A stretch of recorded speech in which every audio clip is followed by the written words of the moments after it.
Hello दोस्तों, कैसे हैं आप लोग। आज हम एक हॉरर क्लासिक पाकिस्तानी ड्रामा खामोश की 8वीं एपिसोड को एक्सप्लेन करने जा रहे हैं। इससे पहले हमने इसके 7 एपिसोड को एक्सप्लेन कर दिया है। अगर आपने उन एपिसोड्स को नहीं देखा है तो पहले आप जाकर उन एपिसोड्स को देख लीजिए, वरना आपको कहानी बिल्कुल भी समझ में नहीं आएगी।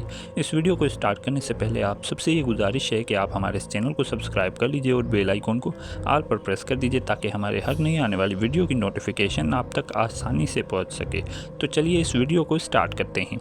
इस एपिसोड के स्टार्ट में हमें ये दिखाया जाता है कि कायनात की फुफो जब उसे हॉस्पिटल में दिखाकर घर वापस आती है तो खाने आदम उसके पास आ जाता है और वो उससे पूछने लगता है कि ये सब कैसे हुआ। तो वो उसे बताती है कि हमें तो कुछ नहीं पता, वो सलीम से मिलने के लिए ड्राइंग रूम में गई थी और फिर उसके चिल्लाने की आवाज़ें आने लगी। पता नहीं इन दोनों के बीच में वहाँ पर क्या हुआ। ये अपने भाई को भड़काने की कोशिश कर रही होती है, लेकिन आज़म खान उससे अपने छोटे भाई बख्श के बारे में पूछता है तो वो उसे बताती है कि भाई साहब आपके कमरे में आपका इंतज़ार कर रहे हैं। तो वो अपने कमरे में चला जाता है और वो अपने भाई बख्श से मिलता है। बख्श उससे आज की मीटिंग के बारे में पूछता है तो वो उसे सारा हवाल बता देता है और उससे पुलिस वाले के बारे में बताता है कि वो मुझ पर और तुम पर भी शक कर रहा है।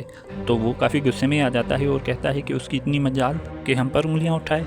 तो वो उसे कहता है कि मैंने उसे 10 दिन का टाइम दिया है, तुम ऐसी वैसी कोई भी हरकत मत करना।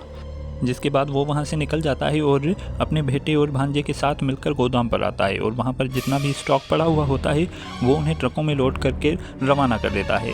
अब उसका भांजा उससे पूछता है कि मामू क्या हुआ, आपने इतनी रात गए हमें बुलाया और सारा सामान भी लोड करवा कर भिजवा दिया, क्या बात हो गई है।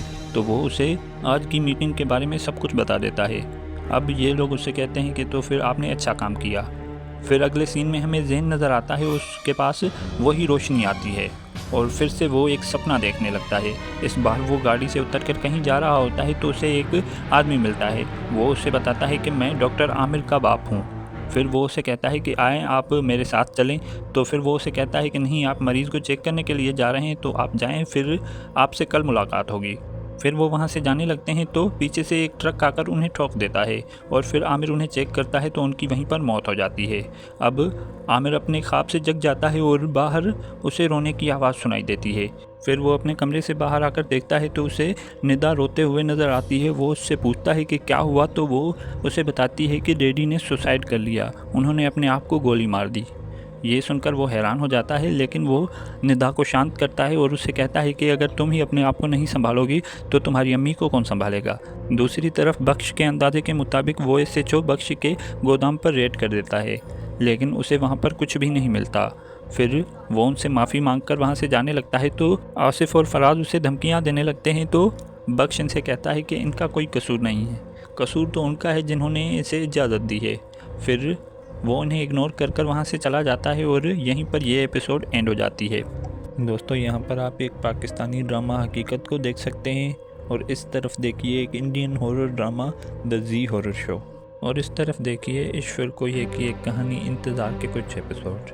वीडियो को लाइक, शेयर और कमेंट करना ना भूलें। थैंक्स फॉर वॉचिंग, और हाँ, चैनल को सब्सक्राइब भी कर देना।